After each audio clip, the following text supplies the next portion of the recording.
Should you play Medieval 2 in 2022? Yes. Hello everybody, my name is MaxiGame and welcome to the review of Total War Medieval 2. Following the buggy launch of Warhammer 3, a lot of players are waiting for IE to drop. So that means a lot of players will be going back to previous games to fill that void. So what better game than Medieval 2? In this review, I'm going to section the video into two segments. The good, what Medieval 2 has to offer that will make you want to play it, and the bad, what doesn't work into the game's argument.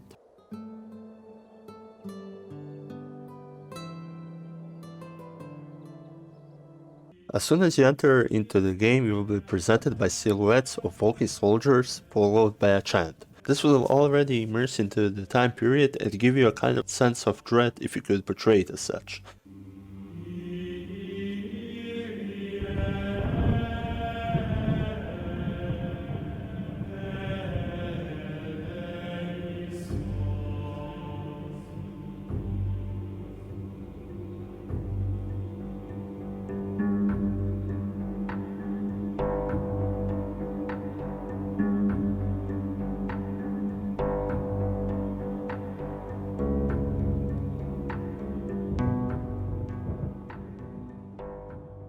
Then you will be presented by soothing ambient music while you manage your kingdom.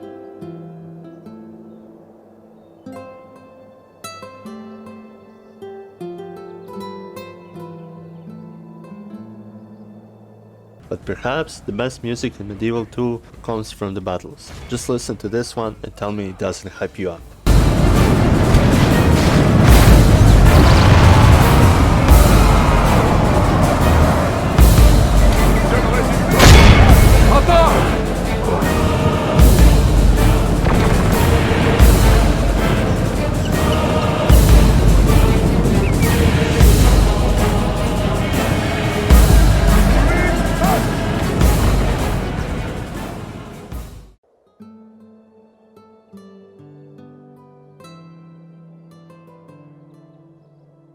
Campaign map covers almost the entirety of Europe, North Africa, parts of Arabia, Levant and Anatolia. This gives you so many options on where you can expand, conquer, send your agents, and also to keep you busy should you wish to color it under one flag. And when the game progresses far enough, you will also unlock small parts of North and South America.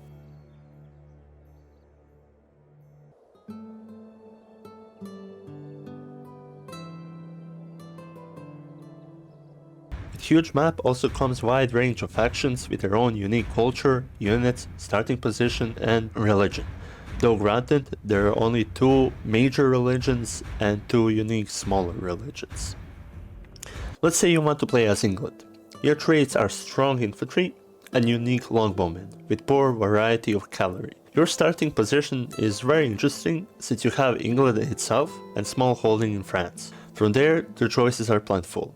You can, for instance, expand your territory in Scotland and Ireland, establishing a strong foothold in the British Isles, or perhaps you would want to push deeper into France, or maybe attack Denmark across the sea, or maybe even attack Holy Roman Empire. The possibilities are endless, and this is just one faction out of many.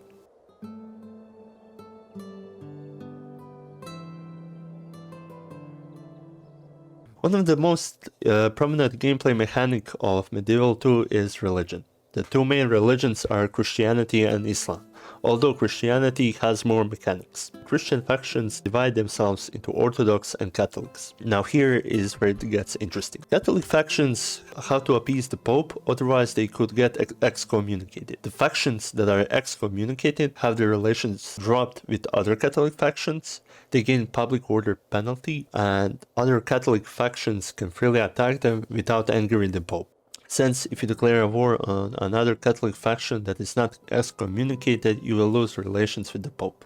Also, factions that are excommunicated can be crusaded on, which brings us to the mechanic of crusading. Basically, if you have enough relations with the Pope, you can ask him to call a crusade on a specific target and hope he approves of it. Factions that join the crusade will get more relations with the Pope, while opposite is true for those that don't. You can designate an army to become a crusading army, which will have greater range of movement, be able to hire mercenaries cheaply, in this case mercenary crusaders and members of holy orders. Generals will get more chivalry and units will gain more experience, and you will get better retainers. However, crusader units that are without generals will desert, and crusading armies not moving for more than one turn will also massively desert. There's also an interesting mechanic called College of Cardinals. The College of Cardinals is an organization of Catholic priests that is centered in Rome. It is formed of the most pious priests in Christendom, and any sufficiently religious priest can be selected for it, if one of the 13 seats is open. Contrariwise, if there are no priests of high enough piety, then no more seats in the College of Cardinals will be filled until this criterion is met. Cardinals usually remain under their faction's control, simply gaining an extra piety point from the cardinal trait. However, when the Pope dies, an election is held among the college to determine the next Pope. Essentially speaking, Cardinal is a priest with high enough piety chosen from a faction. This means that you can have College of Cardinals consisting majority from your factions, which means that one of your cardinals can become a pope, which in turn means that you will gain more favor with that pope, and that pope will also be more tolerant with your un-Catholic-like actions. For the Orthodox Christians, shortly said, their pros is that there is no pope to please and they can't be excommunicated, but they also can't wage holy wars and can be freely attacked by Catholic factions or vice versa. As for Islamic factions, they have similar mechanic to crusading called jihad. The only difference is that you only have to have high enough level imam or Islamic priest and choose a target of your jihad. You can also use jihad armies against other Islamic factions without any major repercussions, excluding the fact that you are at war with that attacked faction. And the rest of the religions are heretical and pagan. Heretics are campaign map characters that increase the level of heresy in the regions they pass through. They are effectively priests for the rebels faction. They may be denounced, in other words, burned at the stake, by a priest or imam. The chance of success depends on priest's piety and that of the heretic. If they are equal, there is a 33% chance of success. If the priest or imam fails, he may transform into a heretic himself, as the heretic convinces him that he is right. Cardinals and religious agents with 6 or more piety are immune to heresy. Witches are similar to heretics in that they spread heresy. The only notable difference is that they are female and the fact that they can curse any general they come in contact with, which shows up in the general's character traits. They may be denounced, killed, by a priest or imam with high enough religious skill.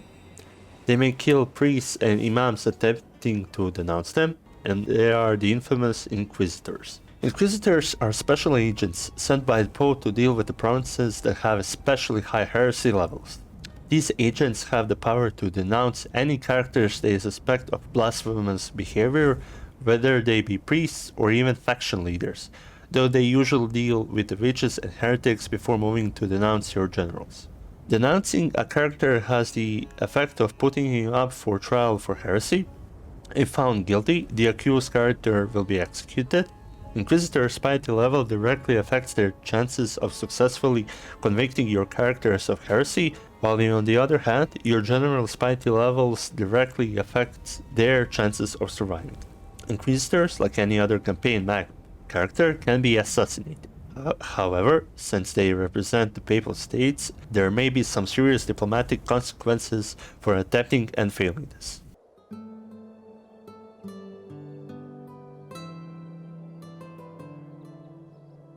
Traits are used in Medieval 2 to control character attributes.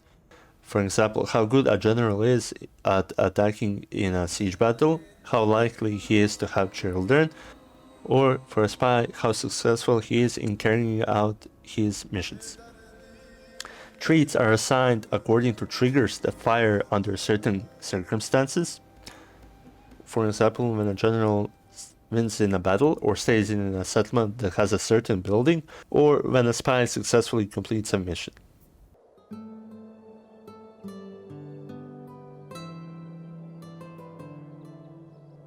Every general in your faction has a couple of stats that will heavily affect your gameplay. These are chivalry, dread, authority, piety, and loyalty. Chivalry, as the name implies, shows how much generous and merciful your general is.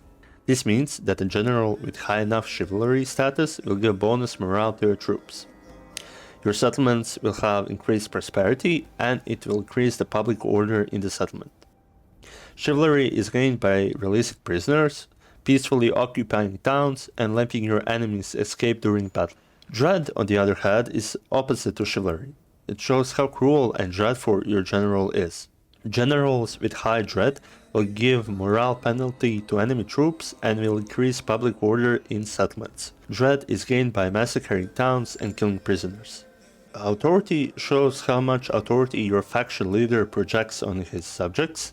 This means that leaders with high authority will have his generals less likely to rebel and they will be more loyal. Loyalty is also simple. It shows how loyal is your general and how much is he more susceptible to bribes and princess's charm and how likely he is to rebel. And finally, piety. Piety represents how faithful your general and faction leader is. The more piety a general has, the less likely he is to die by the hand of the Inquisitor. If your faction leader has high piety, you gain a slight bonus to your income and you will have more favor with the Pope.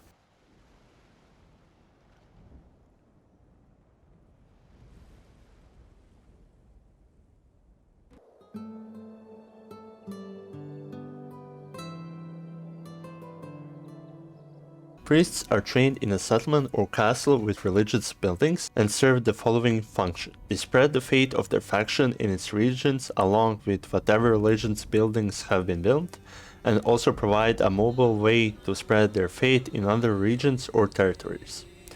In addition, priests will also denounce heretics and witches with their chances of success depending on their piety rating or level. Priests in the service of a Catholic nation can be promoted to cardinals in the Catholic Church, making them immune to heresy, and giving their faction additional votes when the Pope dies and the papal elections occur. Sending priests into areas with low amount of your religion is the best way for your priests to gain a lot of experience. Imams are basically the Islamic version of the priests. Assassins. They can carry out assassinations and sabotage missions. Success means that the assassin will be better in the future missions. Failure can result in the assassin living to try again or dying. What makes assassins overpowered is that they can wipe out the entire monarch's family tree, which will destroy the faction and make every settlement that faction owned into a rebellious settlement. However, you will need to have a very highly talented assassin to do such an action. Spies. Spies are the hidden eyes and ears of faction meant to gather intelligence on another faction, troop, numbers, and cities. Similar to assassins, they become better with each success, and failure results in them being discovered and possibly killed. If a spy infiltrates a city, they can spread discord and have an effect on the public order, as well as have the chance to open the gates in the event of a siege. Now personally, I don't find spies that important, but they are useful in the situations already mentioned and as scouts too. Merchant. Merchants can travel across the map, being placed on a resource and generating certain amounts of money depending on their finance skill and the resource in question. Resources further away from your territory often garner more money. Their finance skill also affects their success at the acquisition of another merchant's assets. Failure could result in your merchant being forced out of business, while success will force the opposing merchant out of business and your merchant taking their resources. Diplomats. The diplomat can enter negotiations with other factions, ceasefire, alliances, trade rights. This is the unit that helps you deal with relations of other factions. Diplomats, besides princesses, are the only way to interact with other factions in diplomacy. They also gain more skill when they close deals more favorable to your faction.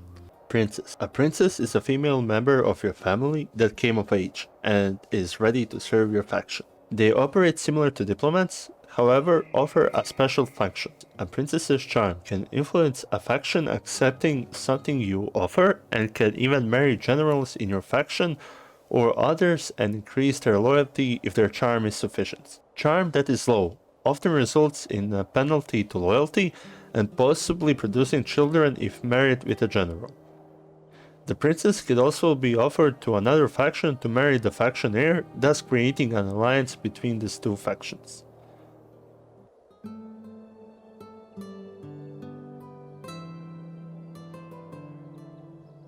Every army that has a general on it has an option to build forts or watchtowers. Forts can be built almost everywhere and can serve in various circumstances. You can use them as guard posts on your borders, or you can place them in choke points for extra protection. They are not as strong and powerful like castles, but they can help you greatly if you are outnumbered. However, forts have to be garrisoned by at least one unit, otherwise they will destroy themselves in 2 turns. Watchtowers can only be built in friendly territory. They will give you more sight into the fog of war and are best placed along the borders. Watchtowers last forever, but they can be captured by the enemy.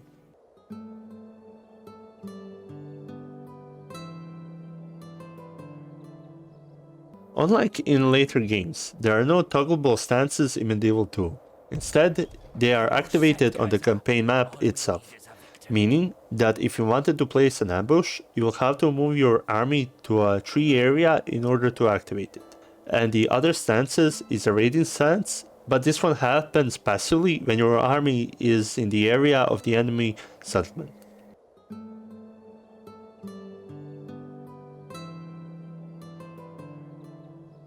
In Medieval 2, there is no technology tree. New technologies are unlocked as the time progresses. However, it doesn't take too long for you to reach the most important one, which is gunpowder. As the name implies, gunpowder technology will enable you to build higher tier defensive buildings and gunpowder units.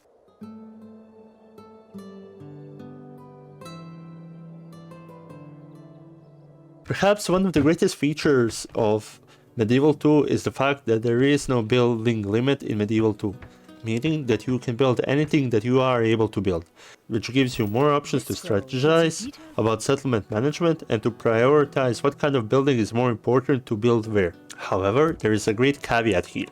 There is a difference between towns and castles. In towns, you will have access to buildings that will give you more income and prosperity to the settlement, but they won't have specialized or strong military buildings to build and units to recruit. Meanwhile, the opposite is true for castles. Shortly said, you will use castles as army recruiting centers and towns as income gathering centers. Also important to note, at certain level, you can convert towns to castles or vice versa.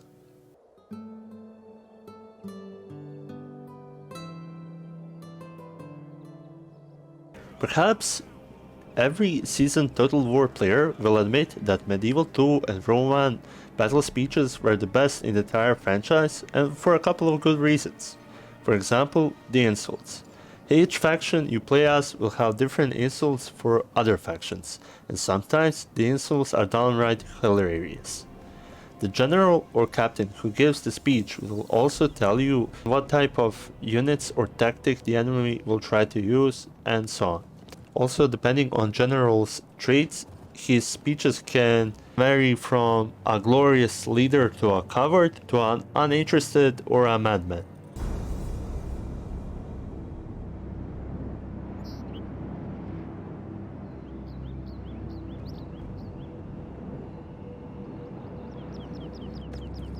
Through God's grace and the intercession of St. George, we have been brought to this place, brought here to fight for his glory and in his name.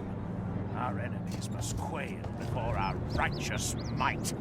We would do well to pray, because the shedding of blood is an offense, but it is one that we willingly do, for by it we establish God's peace.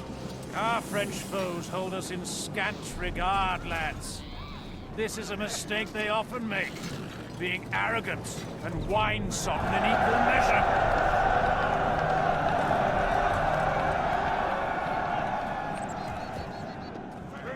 The fire and brimstone smell from our enemies is not actually them, servants of Satan though they be. They have cannons among their armory in the field. And now, say your last prayers. Put your trust in your fellows, and in good steel, too. Then let us march to whatever God wills!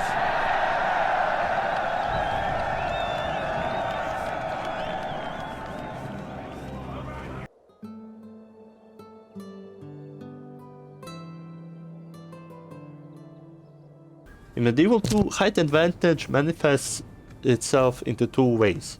The first one is that your ranged units have their range increased the higher their position is. This means that you can whittle down enemy troops before they can even have the chance to counterfire with their archers. This could of course lead to extreme cases, such as archers covering the entire map with their range. The second is that height advantage gives you a hidden bonus when you are on a higher ground relative to your enemy, and will also increase your charge damage and the speed should you wish to charge downhill. This makes the terrain and positioning of your army much more crucial and tactically engaging. Move out!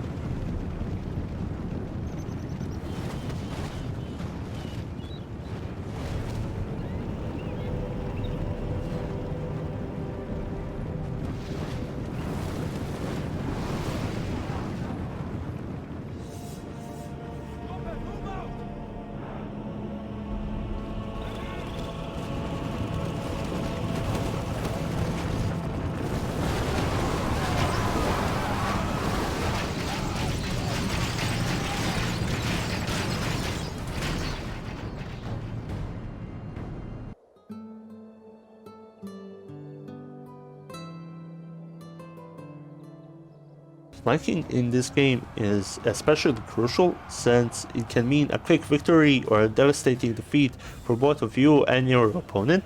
A good flank can not only diminish a morale of unit, leading them to rout, but it can also cause a chain reaction leading the entire army to rout. That is also why you have to pay close attention to maneuvering of yourself and your enemy. The typical best course of action is to outflank your enemy either by attacking him from the sides or exploiting the gaps in their line, but be careful for the enemy not to try the same.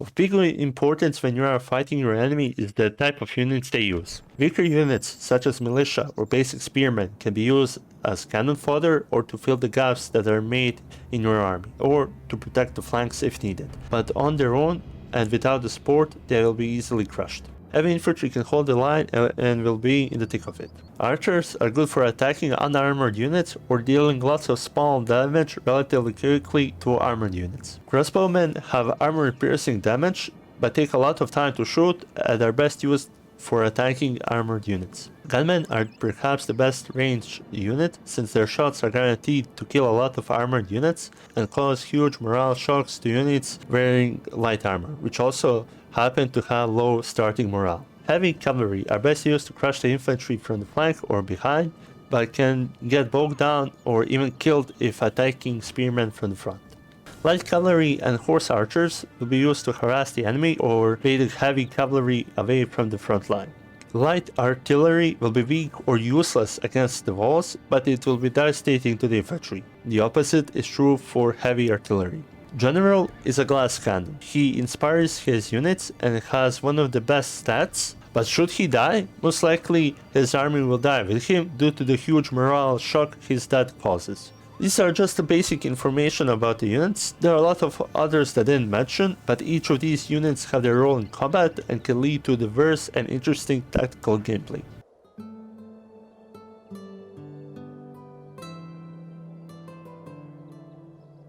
Medieval 2 won't keep to its namesake without having proper sieges. Although the siege engine choice is pretty simple between ladders, battering rams and siege towers, they all play a crucial role in siege battles. For instance, siege towers are slow but can carry a lot of units to the walls.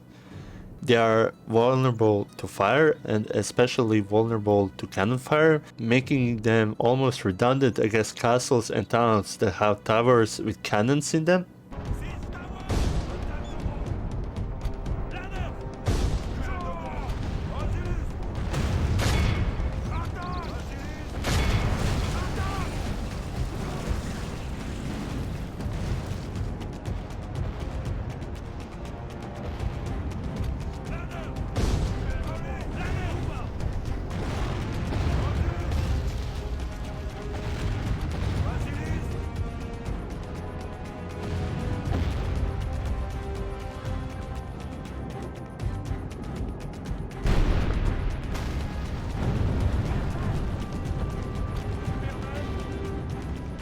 Our siege towers have been destroyed. Now we must fight harder to get to our foe. Ladders will get your men quickly to the walls, but will only allow for a few men to climb each, making them almost useless on the sections of walls with a lot of enemy units. Lastly, battering rams are really slow and take some time to destroy an enemy gate, but they are very durable. However, in the late game, cannons will be crucial to sieging, since they can destroy towers, gates and walls easily, but be careful, as I've said before, most likely the enemy will also have cannons of their own which can target your own cannons. Even with these advantages, siege engines and cannons will only open up a choke point that the enemy can guard if he has enough units. Also, given enough development levels, castles and towns can have multiple inner walls that you need to push through. This makes siege battles really interesting, but also sluggish, where you will see the units trying to push out or push in their enemy, while sometimes other archers fire either by your or the enemy's archers positioned on the walls.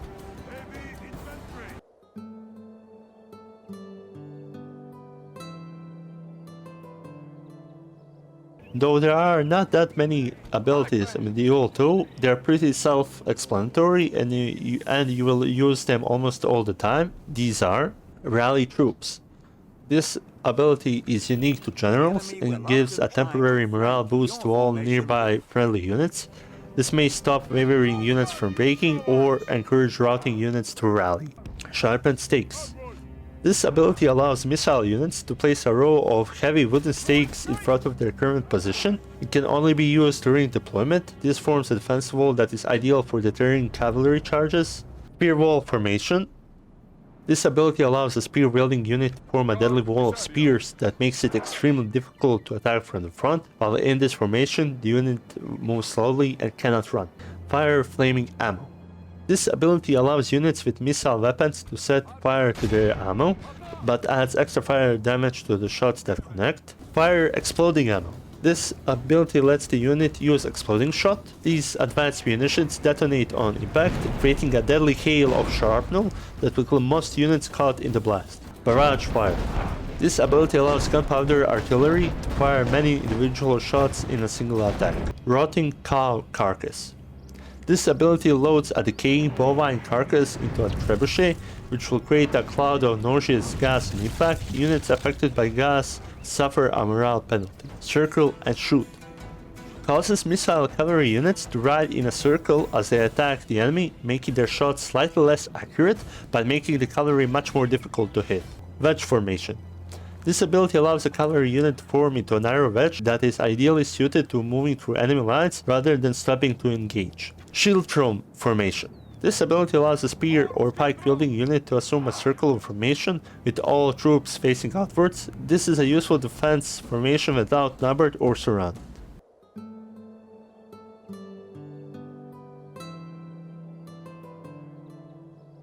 Aside from giving your units better attack damage and armor, weapon and armor upgrades change the look of your units depending on the level of upgrades. This feature wasn't necessary, but it really adds to the game's immersion, and overall it's a nice detail that the devs decided to implement.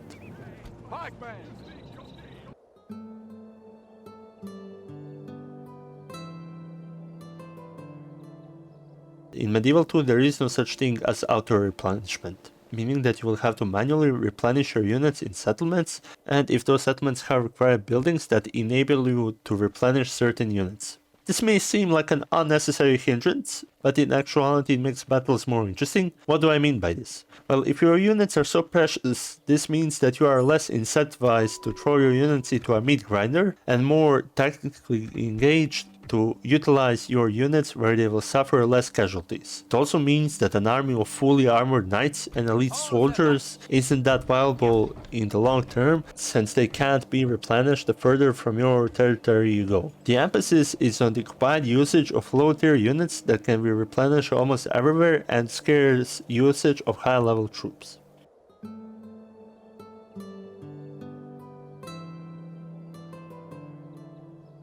Which also makes me point out that recruiting units takes time. Every settlement can field a limited number of troops before they can be available again. Naturally, low tier units will be available much sooner, while the opposite is true for high tier units. This of course can be offset by buildings that will give you more recruits and more recruitment slots.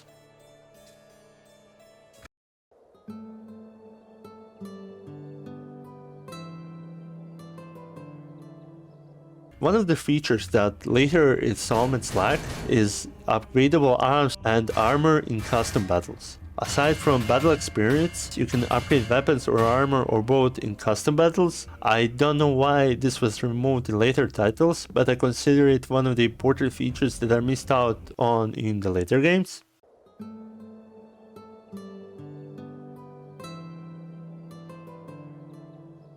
And finally, let's talk about Kindoms Expansion. Kindoms Expansion brings 4 unique campaigns to Medieval 2. Though by no means are they drastically different from your main game, they are certainly unique and each have their own unique units and campaign mechanics. And you are guaranteed that you will spend a lot of time on these campaigns, especially on Crusaders campaign. So to give a quick summary of these campaigns, Britannia campaign will set you around the Scottish War of Independence. This campaign is mainly set around British Isles and it will see you vying for control of it against other factions. The Americas campaign is set in the early 16th century, covering the early period of European colonization of Central America. The Europeans must struggle with exploring unknown land filled with violent natives, while the Native Americans attempt to stall foreign invasion while simultaneously expanding their own land at the expense of their neighbors. Beginning in 1174, the Crusades campaign is set several years prior to the outbreak of the Third Crusade, continuing to Fourth Crusade and beyond. It follows the Kingdom of Jerusalem and the Principality of Antioch as they attempt to strengthen the presence of Christendom in the Holy Lands, while the Seljuk Turks led by Nur ad-Din Zangi and the Egyptians led by Saladin attempt to drive them out. Meanwhile, the Byzantium led by Emperor Manuel Komnenos slowly moves into the Middle East to regain its lost glory and attempts to drive back the armies of the Turks as well as deal with the rebels and the Venetians that harass them in the west. Starting from the date 1250, the Teutonic campaign centers around the conflict between Christianity, spearheaded by the Teutonic Order, and Eastern European paganism, represented by Lithuania.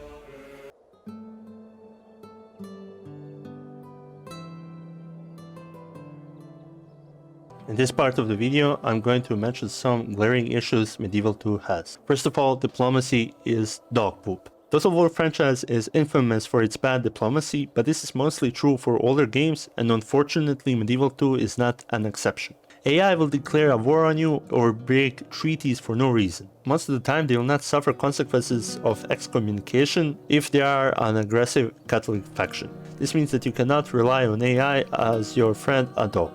The merchants aren't useless, but they're also not useful. While yes, they do bring the income is really minuscule in comparison to what the towns can bring you.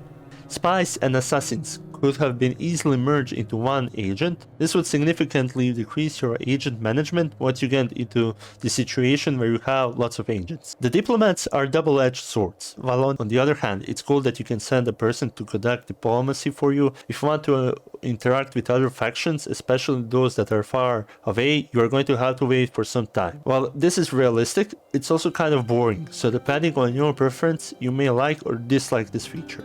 The camera battle is awful. It's really weird to control and it's limited in a weird angle where you don't have enough height for you to fully observe the battlefield. Placing your units and formations is kind of janky in the battles. There is a certain delay or unresponsiveness when you are trying to drag out a formation. Though I don't believe graphics are that important in the video games, it should be noted that this game is from 2006, so it's not like you're going to see some stunning realistic graphics. Due to the low graphics, you will also have a really hard time seeing musket balls and arrows, unless those arrows are flaming arrows. This means that you will have to rely on your indicators in the battle UI to see if your troops are getting shot at.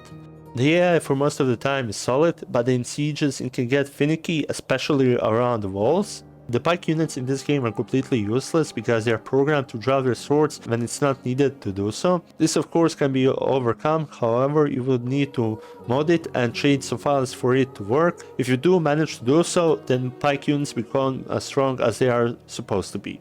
The campaign UI is complicated and you will need to play the game for some time in order to figure out where what is. Some factions share the same accent, such as all Eastern European factions, including Hungary, the Muslim factions, and the Byzantine faction has an Italian accent. These are all for me missed opportunities to hear more different accents, and it's kind of a disservice to Byzantines not to have a Greek accent.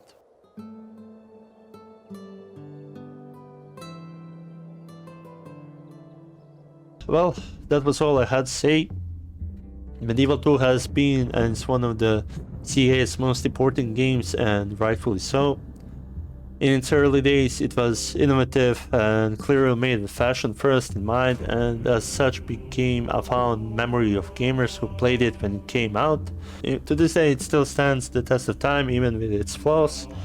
I wholeheartedly recommend anyone to play this game, and it's also relatively cheap, around $25 for a definitive edition, which is in my mind worth it considering how much time and effort you're going to spend in the game.